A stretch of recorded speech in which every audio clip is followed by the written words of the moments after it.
attending school before going to the war? Yeah, sure. I quit first year of high. I was working on the farm, and grades were great. One thing, my mother was a teacher years ago, and everything I did was wrong. She always corrected me. And I got tired of it. What branch of service did you serve in? Marines. The Marines? Yeah. What unit or division were you in? 1st Marine Division, And what was the highest rank you achieved? corporal. I went from boot camp to Cuba, Guantanamo Bay. Then we came back to the States, and they formed the 1st Marine Division. We maneuvered off the Carolina coast. No, I enlisted in 1942, Yeah. August. Just to see the world, get away from something different than being on a farm. Why did you choose the Marines? Well, because they served around the world. They were guards for the embassies around the world. They could go into a foreign country and the embassy would not declare war. The Army can't do that. If the Army goes in, it's war. What do you remember about your first days in the military? That's kind of a hard question. I don't know if it works. They can give a lot of orders. That's what's being told to do a lot of things I never did before. How did you feel about going into boot camp? Were you scared, excited? No, just excited. That's good. I guess they were so strict. And you didn't do something right. I remember you put out in the middle of the night for some reason, carrying a locker box. All you had on was skivvies, and the mosquitoes were terrible. What about the food? Was that food good? It wasn't bad. That's a long time ago, though. 70 years ago, I've forgotten. How did you feel when you arrived at the first location after boot camp? I didn't feel. Yeah, we're... Just learn to go. Do something. Went to Cuba from boot camp. Hot, very hot. Did a lot of maneuvers. Field maneuvers, like that. A lot of maneuvering in Cuba. It was hot. I remember eating cactus, so you wouldn't believe that. Cactus is good. Really? Yeah. You take, and you're hungry down there. You peel the cactus. It'd be like an orange. It was good eating. Well, we came back from Cuba to Quantico. Quantico, they didn't have room for us, so they sent us down to North Carolina. And, there they did more maneuvers off the Onslow Beach. And they put us on the ship, like pleasure ship that had been converted. Then went down through Panama Canal. I remember going through there. The ship is so wide, there's only a foot of space on each side for the ship to go through. And then we went on to New Zealand. Unloaded the ship and reloaded it for combat. Did you have anything that reminded you of being home? Like any little mementos that reminded you of home? No. Were you homesick at all? No. I want to see the world. What it was. Excellent. Were you awarded any medals? Any medals? Oh, they're up there. Oh, well, one's the Purple Heart on Guadalcanal. Shot through both legs. That's why I'm slow getting around today. What about this silver one here? For marksmanship or firing on the ranges and so on. Oh. Pistol, bayonets, stuff like that. They all had to take a course in that. The ribbons are up there. They're different areas, and the stars represent battles I was in under fire. What are the anchors? What? What are the anchors? And they have the eagle on top? The What eagle with the... That's their emblem. Golden anchor. That's really cool. That's the Marine Corps emblem. They're on the bottom of that. You don't get those until you graduate from the boat camp. That's dog tag. And that's made from acid. Today they print them out on tags. That was made, they wrote your name and numbers and your blood type on the tag with acid. Did you have any close friends in your unit? Any close friends? In your unit, yeah. Did you make friends with anyone? Oh yeah, make friends with some of them. Did you stay in touch with them after the war? No. You all went off your separate ways? No. They all went their own way. There weren't many of them left. Understandable. Did you write any letters home to your family? Oh yeah. How often would you say? Oh, maybe once a month. Did they send you anything? Like, No. You couldn't, it's hard to write letters because it was censored what were your living conditions like during the war? during the war. Yeah. Well, Guadalcanal was rough. The mosquitoes. You get malaria. I had malaria. Oh, I was in the Yeah. hospital probably a week. Yeah, that's after I came back from the Pacific. Well, we went we went to Guadalcanal. From there, when we pulled out, we went to Australia. Melbourne, Australia. Oh, beautiful. That was nice there. We were there 9 months. Because the unit was all tore up. And, so many of them were killed and wounded. They had to recuperate and had to fill in the ranks. They were empty. It was 9 months. In the meantime, the other units of the Marine Corps were fighting on the islands. We got a little rest there. Well, that was great. Families down there were great. Well, probably playing cards. That'd be about it. Were you good at cards?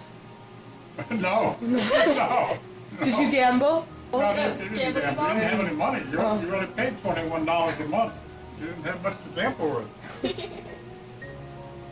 Did you gamble with anything else, like cigarettes or something like that?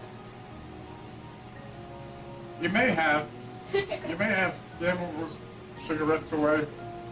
Cigarettes there, you buy a carton for $2, Yeah. for $1.50.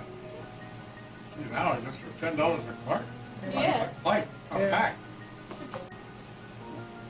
Did you keep a journal during the war? No. Okay. It'd be hard to do because you run into the monsoons out there. The rainy season, it rains all the time. You couldn't have anything dry. You smoke cigarettes, you have to put them in your helmets up on your head to keep them dry. Yeah, you put them in your helmet, a steel helmet. The only place you can get a dry spot. When did I come home? Well, after we left Australia, we went up to New Guinea. We secured a couple of spots in New Guinea that had ships coming in. And there we went on up to Peleliu. In Peleliu, the orders came out. 32 months you had to come home. You had to rotate. You couldn't stay. I don't know what it was, but I was 32 months out there. Came back to California. I spent a year in California. Camps out there until my time was up. My time was up for 4 years. In 44, when we were out there fighting, so I had to re-enlist for 2 years. Extension for 2 years. I got out at 1946. Came home. I had to come home. What'd you do after you came home? Went to work in the city as a garage man, and picking up cars in the hotel. And that, I went to Amorose's store in Peekskill. They had a appliance store. And I learned television repair. Repaired televisions, installed televisions at that time. And then I went to the Algonquin pipeline. And when I was down on Roses, I learned the corrosion, with the anodes, and so that helped me with the pipeline. I got a good job there on corrosion. I worked my way up there, and I retired after 27 years as assistant district superintendent. Do you remember how you felt when you heard the war was over? How I felt? Yeah. Not really. Oh, I was glad I didn't have to go back out in the Pacific. Glad of that, anyway. When you were at war, did you have a sweetheart back home? Oh, yeah. Yeah, but that was so far away. Oh, in Australia, it was great there. I hooked up down there. I almost got married there. Yeah. Can you tell us about the girl that you almost married? Yeah, I've forgotten all about it. Everything I remember was going to her family's house. They had a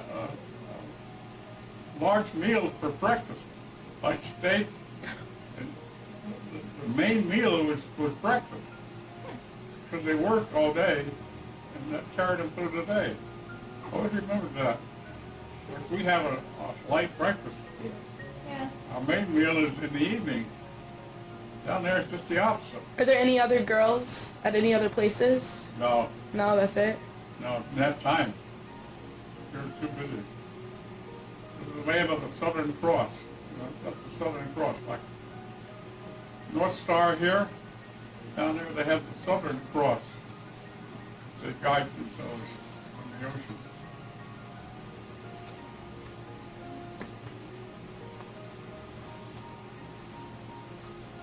Not so exciting, my life. Bits here and there. When you were traveling from place to place, did you ever get like seasick or like you didn't fare well on the water? Oh no, didn't bother me. You liked the water? Like the water. Oh yeah. Yeah. Pacific's nice up there. Yeah. Around those islands are great.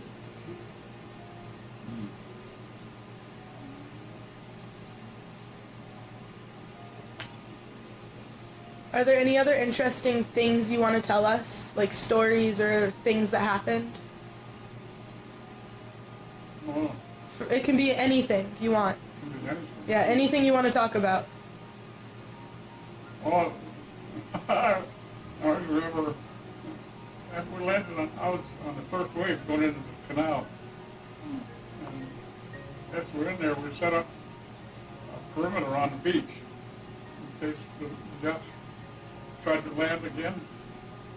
The submarine come up, maybe 1,000 yards out offshore, shelling our inland.